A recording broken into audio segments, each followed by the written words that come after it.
Welcome to the show, everybody. Micah with Coronavirus Diaries, and I'm here today blessed with Scott Bradley, the owner-operator of East Marine Asia. I met Scott while I was in Phuket, living out there for a while, and had some pretty cool opportunities to get out on some boats of his and go on some little adventures. Checked out his shop. Now Scott is actually back in Australia, but without me sharing too much information, I'm just going to ask Scott, for the viewers, listeners, give them a background about who are you, what type of business had you been operating, and where are you at right now? Scott Bradley here from East Marine in Phuket, Thailand. Currently actually living in Australia with my mum and dad and family. I've been living and working in Thailand for almost 30 years.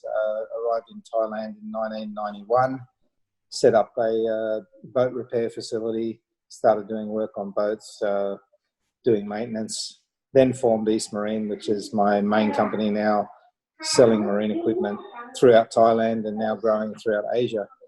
Obviously, things are changing quite rapidly with what's happening.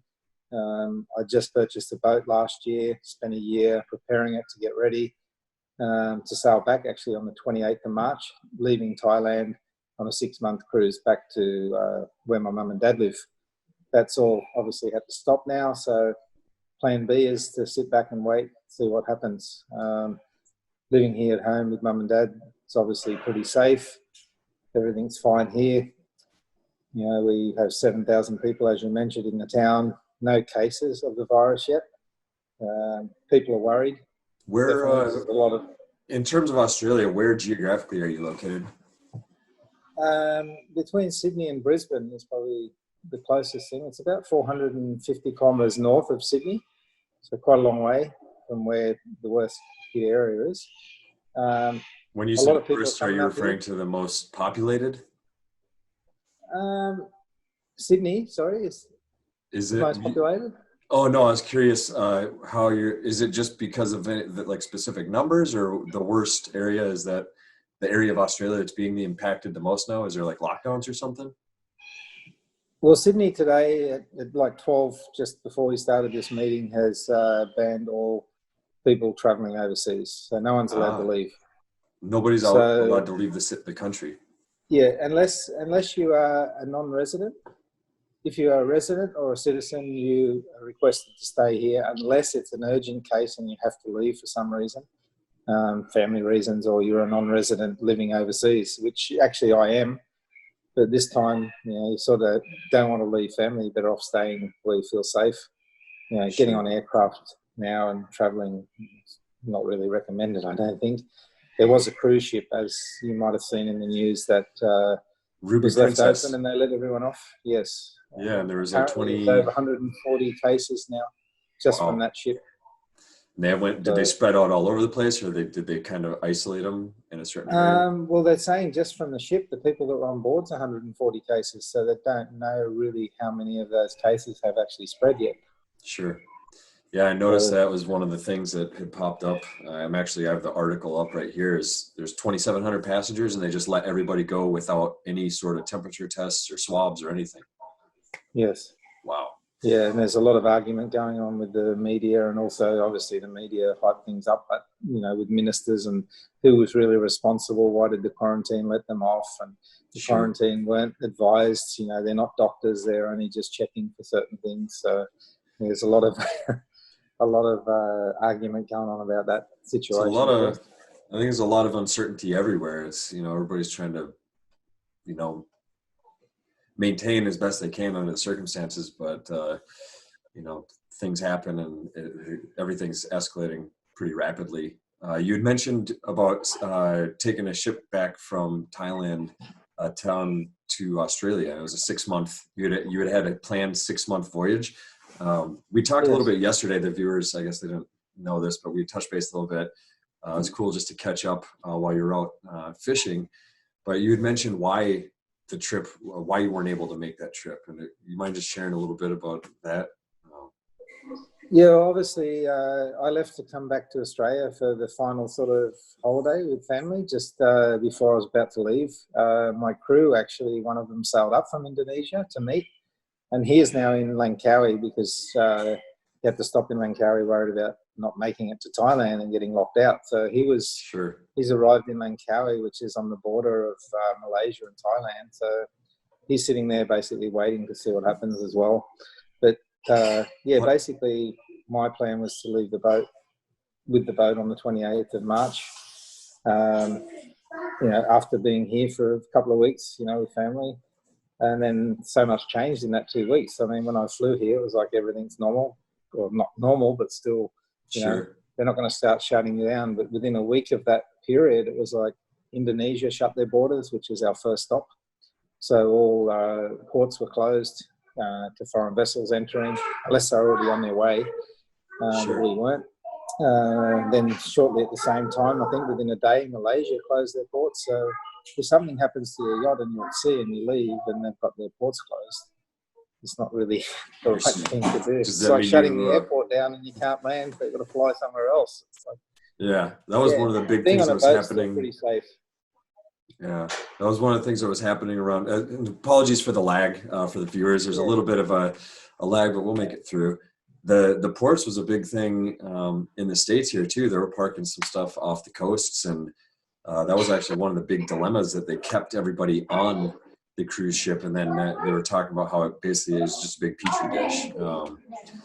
But yeah, I could only imagine if you're. I mean, you'd mentioned Langkawi when I was out there, as that's a really big destination for a yacht race. You do yacht racing as well. Have you still been doing any yacht racing? No, I haven't raced. I actually sold my racing yacht. Did you? A month ago, just over a month ago. It's been sold because I was traveling. The plan is to travel. I just, I've changed. I've done the yacht racing thing, and we've done well, and it's enough. Yeah, you made it into the magazines. It was a beautiful yacht. Yeah, the last regatta we actually won it, and won it really convincingly too. We damaged part of the boat on the mast again. Which boat was this? Which one was this for the listener? Yeah.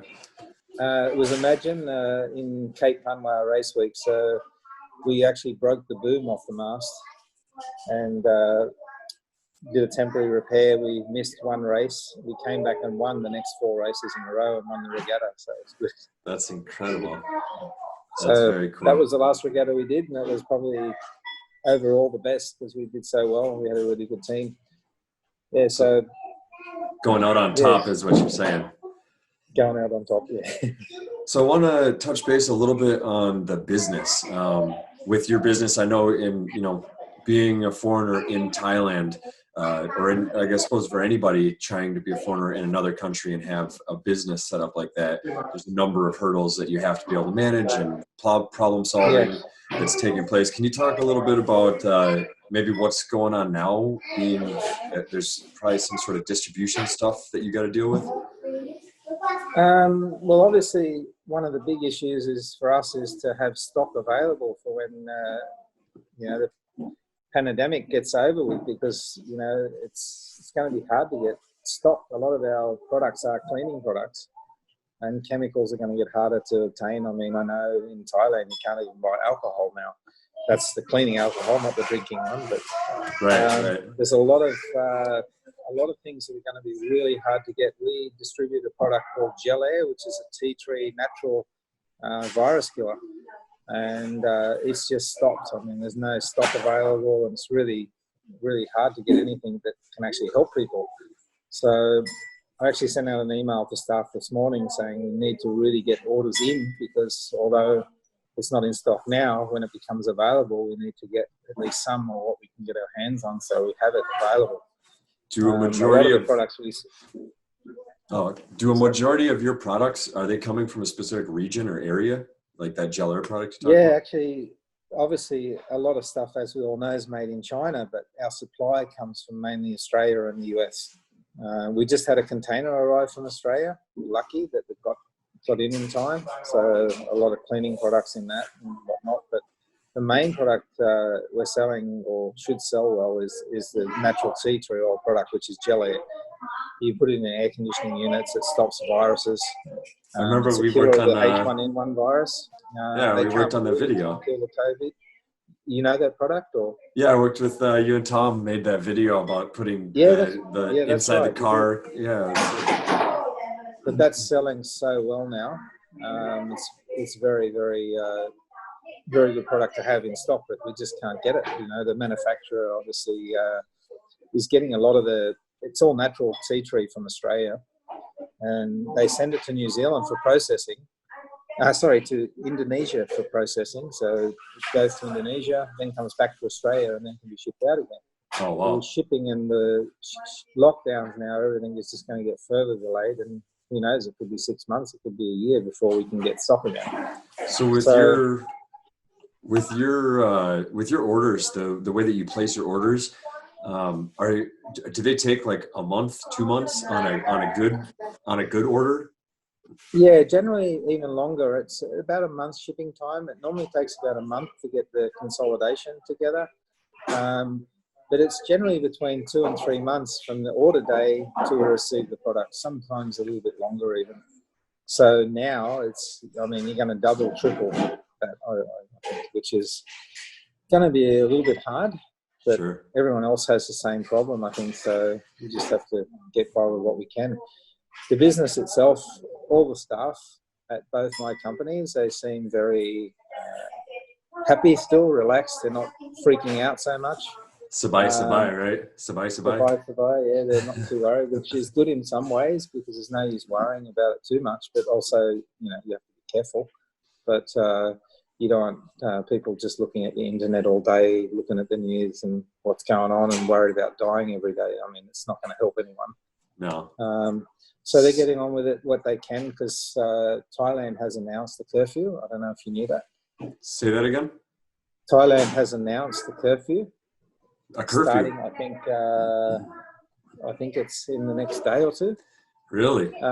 They haven't released all the what they're actually going to do, but the curfew is going to be like there's going to be a lot of military out on the roads checking people aren't travelling from border to border, stopping people from basically going out too much, and just making sure people that are on the road are necessarily on the road, not just going out for a party or whatever. So, I can only imagine that's going to be a very interesting dynamic over there. Yes, it is, because the military government, obviously, in Thailand is been pretty, I shouldn't say, but slack about what's going on, and now they're starting to do everything really, really crazy. So it's going to be interesting to see, what happens with the curfew and how they implement it and how, what they actually do. Because I mean, like I think it was 1997 maybe in Thailand. It's about 30 years back, nearly 25 years ago. They had the big curfew in Bangkok with all the tanks going down the road and shut the whole city down. Sure. Yeah. So hopefully it doesn't get to that, but because that scares a lot of people. Thais are running to their hometown because of it, because they want to get out before the curfew. Sure. And that doesn't help scaring people, because obviously they run away and they take, infected takes the virus back to the small village, which is what you don't want. I think that's what really happened in Italy. Is the reason that Italy is seeing the numbers they are is, one, it was pretty lax. Two, maybe some social norms that were a little bit different, like kissing on the cheeks and very, very social. But then also, I'd heard that at some point in time the media had leaked or notified the public of a lockdown or a quarantine that was going to happen in Lombardy. I think I want to say Lombardy or I think that's where it was. Don't quote me, but it was one of the major cities, and a bunch of people fled, like a lot, thousands and thousands, and they went all over Italy, and that was kind of what happened. And they're actually talking about that with New York right now, here in the States, East Coast, New York, a lot of people, and they're suggesting that that is one of the big concerns, that they don't want people to try to get out of the city, because then it'll just go everywhere. It'll end up in all the communities at all the places. But you can't blame somebody for wanting to get out of a big city that's starting to see a quarantine of a pandemic. I mean, this is unprecedented for our time, right? Yeah, well, again, what I'm hearing from Mr. Trump's report is that by Easter everything's going to be fine. No, is that what you hear? That was the White House briefing today, and I try to stay out of politics too much myself, but I will say that I appreciate the professionals that are standing on his left and right, and I tend to really gravitate towards what I'm hearing from them, just because they are subject matter experts. And from what it sounds like, if you were to listen to the subject matter experts, Easter is far too soon, and that's unrealistic. You know, you were talking about what's going on in Thailand, and I'm trying to get to be able to talk with some folks over there too. But it almost reminds me of a lot of the trend that has been going on as this spreads, right? So December, early January first popped on the radar, you know, for some of us, and then mid-January I started going, okay, this is serious. It's something that it needs to be controlled or, stopped. But it's kind of like this 2-week cycle, because that's the incubation period. So a lot of people you don't really see a whole lot of anything happening, and then the healthcare gets overrun. And that's why all the lockdowns and the quarantines, and they're trying, in the States, they keep calling it, calling it smash the curve. So instead of having a huge spike and then, you know, like overrunning your healthcare, it would be really bad. By doing the social distancing and, you know, setting up, you know, having a lot of businesses work from home, et cetera, they're supposed to bring that curve down underneath an acceptable level for the amount of beds and incubators and healthcare workers that they have. So, you know, in developed countries, I think a lot of the developed countries are recognizing how important it is to implement measures. But it's kind of a trend. It's about after 2 weeks of like, oh, there's a little bit here, but it's not a big deal. In 2 weeks, everybody's going, yeah, this is a big deal. It's just how it's been going. Well, at East Marine, I mean, I would say some of my staff have been wearing masks for over a month now. Ian, I don't know if you met Ian, he's Malaysian Chinese. He's assisting with management. He's been really concerned about it for, probably 2 months. Sure. Because he was watching what happened. He understood all the Chinese language a lot more, so probably realised in the early days what was really going on. Unfortunately, you know, things like masks that we sell with 3M, safety masks and whatnot, they all got bought out really fast. And we've had, in some days, people asking to buy 5 million. Yeah, there's in the States here, actually in Minneapolis. 5 million. In Minneapolis, 5 million I'm 5 million. So 3M is the headquarters is in Minneapolis, where I live at, and Mike Pence, the vice president of the U.S., I want to say about 2 weeks ago, it was maybe a week and a half ago, they were in Minneapolis at the headquarters. It's basically, in the States here, it's kind of turning into what would be considered like, so they passed some sort of an order that would allow wartime, I don't know exactly the terminology to be used for it, but it would be similar to like in World War II, how factories would shift their production to meet the needs of the government for whatever that is, you know. It sounds like the same thing is happening now in terms of fighting a pandemic, where like 3M, they're ramping up production, and they're basically within the U.S. they're going to be supplying a large portion of our healthcare workers. But, yeah, that's right. I mean, every day we're getting, even some of our customers are saying we're flying back to Thailand like in the last couple of weeks. Can you please just supply us 2 masks for when we arrive? We don't have them. Yeah. We just haven't had them. And I looked around in the shops in Australia as well, some of the big hardware stores and whatnot, and they've been wiped out for weeks. You know, they're basically, I don't know where they all are, because not many Australians are actually wearing a mask, to be honest. No, everybody's holding on to them, I think. You know, if you believe the subject matter experts, kind of a lot of the stuff that I've been hearing is, yes, it can be airborne, right? It can be. They're suggesting at some point there are some people that are considered super spreaders, and they might not have any signs or symptoms, but then as they breathe, it'll just come out in the air, and then it can potentially hang for like 3 hours in the air. It's depending on which train of research you go down, you know, it's a factor. But on that note, a lot of what they're really pushing here is just a couple of things. It's, just wash your hands for 20 seconds with soap. If you can get sanitation wipes, metal surfaces are like it's got to be something that kills viruses, 99.99% of viruses, but metal surfaces, and actually surfaces that are non-porous it sounds like they keep the virus longer. And then don't touch your face. So they really have been pushing here not to wear a mask unless you're sick, because it's kind of like twofold. One, you want to keep that for the healthcare workers so that they can take care of everybody. And two, if you try to reuse that mask, they're saying that there's actually a very high likelihood you'll just end up infecting yourself. So masks are kind of like, they're save them for the healthcare workers is what we're being told, but mostly it's wash your hands, don't touch your face, and social distance. Keep 6 feet from people that aren't in your like tight social network. Yeah, they also, as you said, they get dirty quick too. I mean, breathing all the time. Yeah.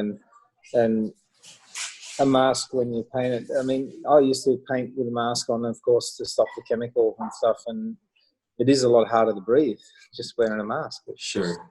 Uncomfortable. I don't like it on my nose. I don't like wearing one. But I mean, we're pretty safe here. But yeah, let's hope that we don't have to get to that stage. Tick, my wife, has bought a sewing machine. She's actually going to make some fabric masks as a thing to keep at home and give my mum and dad if we need to wear them in the future. Sure. When you talk to her, something I've been hearing is high thread count. So you're supposed to have a high thread count. And then if they can shape them so that they stay off of the face, so that there's like an air pocket.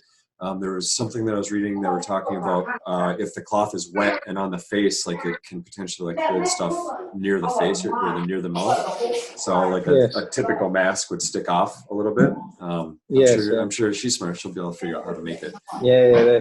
They're actually making them. There's a few people locally around this area that are actually making them too. And I saw even some of the French designers are going to start making fashion ones, because it looks like this thing's going to go on for a long time. And people don't like wearing an ugly looking mask, and it looks like the designers are going to get in there and they're going to be, it's going to be some business making fashion masks. Right. We think it's crazy, but I mean, how quick the world changed in a couple of months. Humans are really resilient, like everybody's goes through their own little personal struggles, and it's whether it's individual struggle or social cultural struggle. I think we're really resilient. So I was curious, and then I'll let you get off the call. I know you're busy with the family. I'm curious what the grocery stores are like out there. Grocery stores here are still not too bad compared to what I see in Sydney. Sydney, obviously, you've probably seen, and it's happening everywhere. I saw South America too, people fighting and smashing stores and whatnot. We haven't got to that stage yet. There's definitely a bit of arguing going on, because I do see on some of the shopping centres around where they're putting signs up, arguing won't be tolerated, and misconduct in this store won't be tolerated or whatever. So people are preparing for a little bit more aggro. But where we are in Southwest Rocks, it's pretty much a retired area, so there's a lot of retired people. So that's why they want to keep it out, of course, because older people obviously more chance of getting the COVID.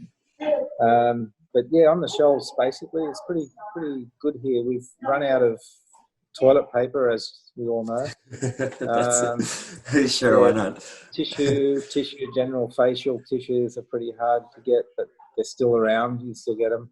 Things like rice, spaghetti, pasta and all that. It's getting pretty low. Some of the fresh produce is starting to get low, even though Australia can make 2.5-3 times what we really need for our own, use. And with airlines shutting down and harder to export product, it's definitely going to mean that there should be plenty of food in Australia. I don't think there's any problem with food. Yeah. Do you guys have a garden where you're at? Yes, we do. Nice. We've already had a lot of stuff planted. Pumpkins, and there's a couple of big pumpkins out the back. We'll be able to live off pumpkin seeds for a week with one of them. Very nice. But we've got some veggies growing, and we have had for a while since the kids moved here. I started about 9 months ago, putting a little veggie garden in and getting some stuff going. So yeah, we got a bit of food, and we've got the river to catch fish. It's pretty pretty good where we are, luckily. Well, Scott, I know you, it sounds like you got a lot going on. I appreciate you taking the interview with your family around you, and it was cool getting to see what it was like out there when you were fishing. Is it all right if I reach out again in like another week or so and just touch base, kind of see? Great. Yeah, anytime. I mean, even in these times, if things change dramatically, you're welcome to just contact any day, because just send me a message. This time's good for me. The kids are obviously staying home now. They're not going to school anymore. The government told basically schools are still open in New South Wales, in the territory we live in, but keep your kids at home. So a bit confusing. Keep your kids at home, but the schools are still open. But the idea really behind the government's point is to keep the teachers at work for those families who can't take care of their kids. So reduce the numbers in the school. And eventually they will close, I would say, maybe even next week. School holidays for Easter are coming up soon, so they'll probably just close it down a week or two before, and basically kids will be at home. For us, it's okay. For some families, it will be difficult, I'm sure, where the parents work. So are they doing, do they send them home with computers or iPads to do remote learning? At the moment, it's going to be through a system called Class Dojo here, D-O-G-O, Class Dojo, which is the communication system the teachers use with parents and the families. But basically, they'll be sending home information. We've got to go to the school in the afternoon and pick up schoolwork that they can do at home. But yeah, where we are, it's a bit of a remote town, so yeah, online learning is not really 100% here. It'll be more so self-teaching at home. So I'm going to become a teacher. Right on. Yeah, in Thailand, where the kids are at school in the UWC college, that school is actually doing all home computer learning there. So it's all online with teachers running it online with the students each day. So it's a little bit more advanced in Phuket. A little bit. Well, it sounds like you guys got your ducks in a row anyway. It's good to know that you're at least someplace that's not in a major city with the shelves cleared off. Again, I appreciate you taking the time. Anybody that's interested in marine products, Scott's information will be below. And once all this blows over, I look forward to connecting again. Hopefully we'll be able to share a Leo or a Chang on ice and be on a yacht or a catamaran. So again, thank you, Scott, and I appreciate your time. Yeah, thank you so much, and take care, and speak again soon.